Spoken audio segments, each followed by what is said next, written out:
This is video number 18 for cello players. In this video, we're going to do a bit more echoing, get a little bit more agility going on with our left hand, as well as play number 26 through 28.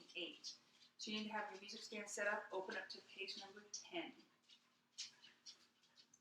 Okay, go ahead and make sure you've got the correct in height, all that good stuff.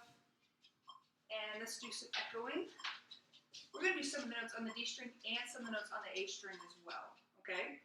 I want you to start off on the D string, and I want you to do G, F sharp, G, F sharp. Echo me. G, F sharp, G, F sharp. Go. G, F sharp, G, F sharp. Now G to E, G to E. G, E, G, E. Go. G, E, G, E. Now do open D and F sharp. Open D and F sharp. Try that. And go. Open D, F sharp, open D, F sharp. This is going to be a little trickier. Open D to G. So have your fingers hovered above and then smack them all down. Open D to G. Echo me. And go D, G, D, G. Now go to the A string. Do 2 high Ds and 2 C sharps. These are new, so we're not going to move around too much on them yet. 2 high Ds, 2 C sharps. High D, 4 fingers, C sharp, 3 fingers. Just in case you forgot, high D is 4 fingers, C sharp is 3. Try that again. High D, then C sharp. And go. High D, C sharp, C sharp. Now do 2 Bs, 1 finger, and 2 C sharps, 3 fingers. B, C sharp, and go. B, B, C sharp, C sharp. Now try this. 2 A's, open A, 2 B's. And go. A, B, B. 2 B's, 2 C sharps. B, C sharp. 1 finger for B. Now 3 for C sharp. Okay, now I want you to do 2 high Ds and 2 open Ds without moving your left hand. We've done this in previous videos. We're actually going to be putting it to use in one of our songs today. 2 high Ds, 2 open Ds. Try that.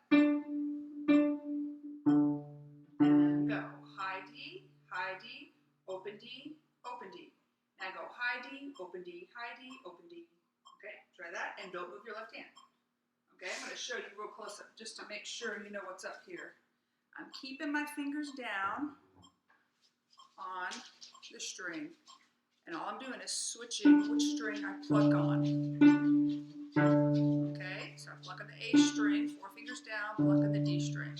Okay, try that now with the metronome, echoing me. High D, open D, open D. And go. High D, open D, open D. Okay, now let's try playing in your book number 26. Now, I want you to notice the little brackets you see between measure 2 and 3. That little bracket is telling you to keep your fingers down. Now, the book actually teaches that to you on page 11, but we've skipped it temporarily. So I just need to tell you what that means. So what you just did, where you keep your high D down and pluck open D, do that. That's what that little bracket is telling you to do. Okay? High D down. This one, I gotta say, is one of my favorites. It's my second favorite song in the book. It has to do with the background music. This would be a good one to play for parents today. 26. Caribbean Island. High D down. And go. High D. Now C sharp.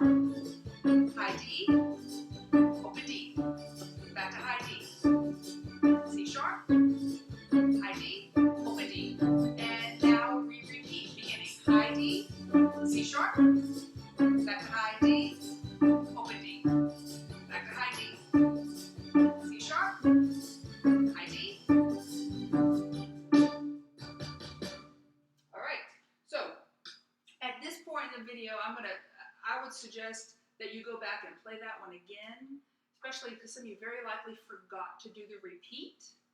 Remember, when we first start a song, you always want to look at the whole thing first and see what we're going to do, what's going to be a problem, and then you start the song. Okay, let's go into 27. So if you miss the repeat on 26, you shouldn't miss it on 27 because you remembered now to look through the whole thing. This has the same notes as 26, just in a different order, and of course the background music's different. Let's go into 27. 27. Olympic high jump. High D's down. Curve those fingers. Shift your hand position. Now open D.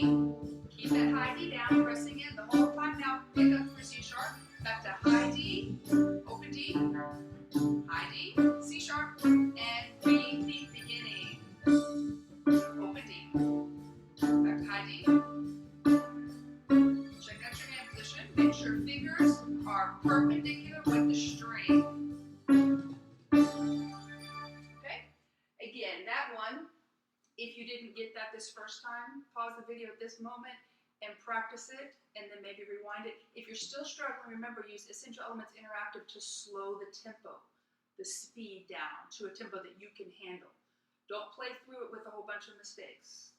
Fix your mistakes and then get to where you can keep a steady tempo, even if that tempo is slower.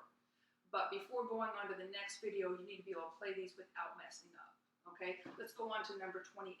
Now 28 is one of those you're looking at going, why do we need to play this? Remember, you can always fix something. You can always make something better.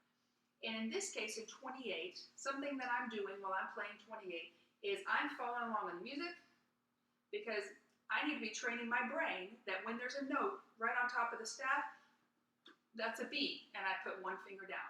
I'm also training my eyes to go along at a specific speed. The other thing I'm doing is I am training my hand to have my fingers hovered above, even when I'm not using them. So you're going to be tempted to skip 28 because it looks so easy. But don't skip it. Develop good habits. That's what you can do while you're playing 28. Let's try 28 now. So B finger 28. down, one finger Let's to A read string. B. Hover your other fingers. Get perfect posture and go. Right with the recording, exactly with it. B, B, B, B, B, B. Okay? Now, to be honest, that one you probably don't need to stop and do again, but if you think you can make something better, like being more exactly in time with the recording, do that. Okay? Remember, keep practicing bow holds every day, practice your note reading every day, and practice with recordings every day. Don't move on to the next video until you can play these songs. And I'll see you in our very next video.